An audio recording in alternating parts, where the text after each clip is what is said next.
Final Fantasy is one of the greatest RPG series of all time. I'm sure we all agree with that. But what if we were to take a look at all of the different games that are in the series? Would we be able to find some that are better than the others? Well, surely yes. In this video, we will be taking a look at the top 10 mainline Final Fantasy games. When I say mainline, I mean only the ones with numbers after them. No Advent Children, and no Dissidia. And there's probably some other side games that I'm forgetting too, like Final Fantasy Golf. Anyway, on to the top 10. Final Fantasy III is a game that struggles to find its footing and doesn't really understand its own identity. Is it a JRPG? Is it a choose-your-own-adventure game? Is it something in between? The answers to these questions will never come. In short bursts, the game can be a lot of fun, but in longer bursts it drags on and makes the player wish that they were playing something else. That being said, I've played worse Final Fantasy games, so this one gets to sit at number 10. Final Fantasy XI is renowned as being one of the worst MMORPGs of all time, but is it as bad as people say? Yes, it is. You play as a horrible little cam model and you take pictures of yourself all the time.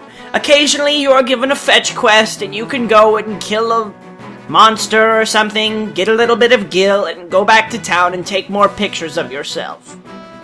Honestly, it could have been a good game if they had just made it better. The video game that started it all. Final Fantasy I for the Nintendo Entertainment System, or as it was known in Japan, the Nintendo Entertainment Family Computer. This game is the epitome of a JRPG. You grind, you kill enemies, you report to a king, you find orbs, you save the world. What more could anyone ask for from a video game? Certainly not anything more than what Final Fantasy I for the Nintendo Entertainment System has to offer.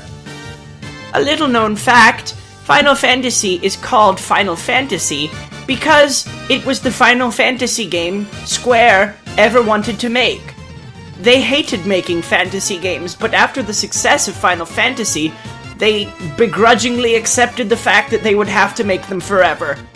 This is why eventually in the series, starting with Final Fantasy VII, the games were sci-fi for some reason.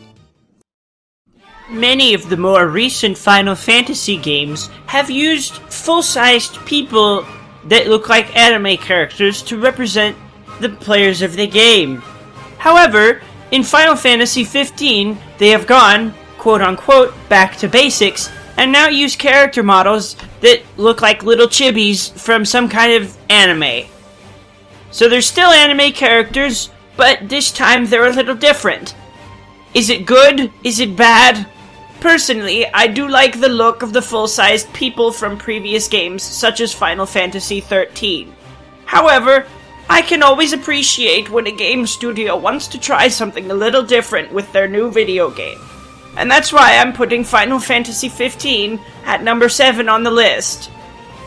It's a good game, it just looks funny, and you can't judge a book by its cover. Final Fantasy IX was very exciting for a lot of people, including myself, because we were worried that the series was going to be exclusively sci-fi from now on, but 9 showed us that they would return to high fantasy at some points. In this masterpiece of a game, you play as a little monkey boy, and you gather a crew of funny-looking friends in order to topple an evil empire. My favorite character is Vivi, because he looks like the Black Mage from Final Fantasy I. I think that's awesome. That being said, Final Fantasy IX is not perfect. Very few games are. Its problems manifest in the form of a shitty camera, and the fact that it is on a first-generation 3D console. Better luck next time, Final Fantasy. For many people, including myself, Final Fantasy IV was the first game that came out that made me realize that RPGs could actually be fun. Before that, they had mostly just been for people that like doing math homework, but after Final Fantasy IV, they started putting really good stories in them.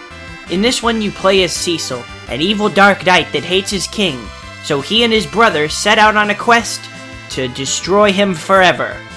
They meet all kinds of wacky characters along the way, and even a Koopa or two. This game's influence is why it sits at number 3 on this list.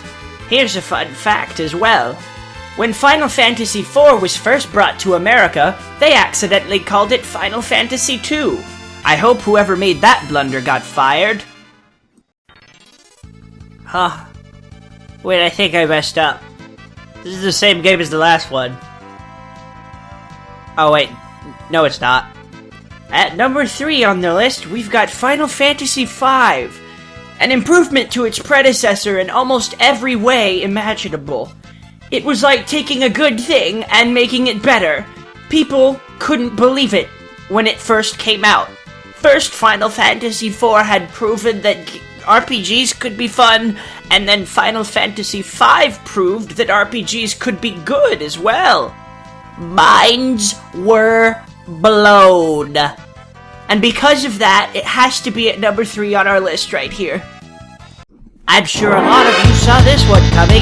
At the number 2 spot, it's Final Fantasy VI, the greatest Super Nintendo RPG of all time. Except for maybe Chrono Trigger, am I right, guys? Final Fantasy VI did what no other JRPG had ever done before. They wrote characters that people would actually care about for the first time. There were robots, and snow, and all kinds of beautiful songs. And for that reason alone, it deserves to be number 2. Final Fantasy VI truly is the greatest game of all time.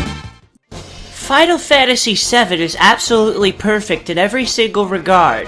Cloud Strife is the main character, and he's got cool hair and a big giant sword that he calls his Buster Boy.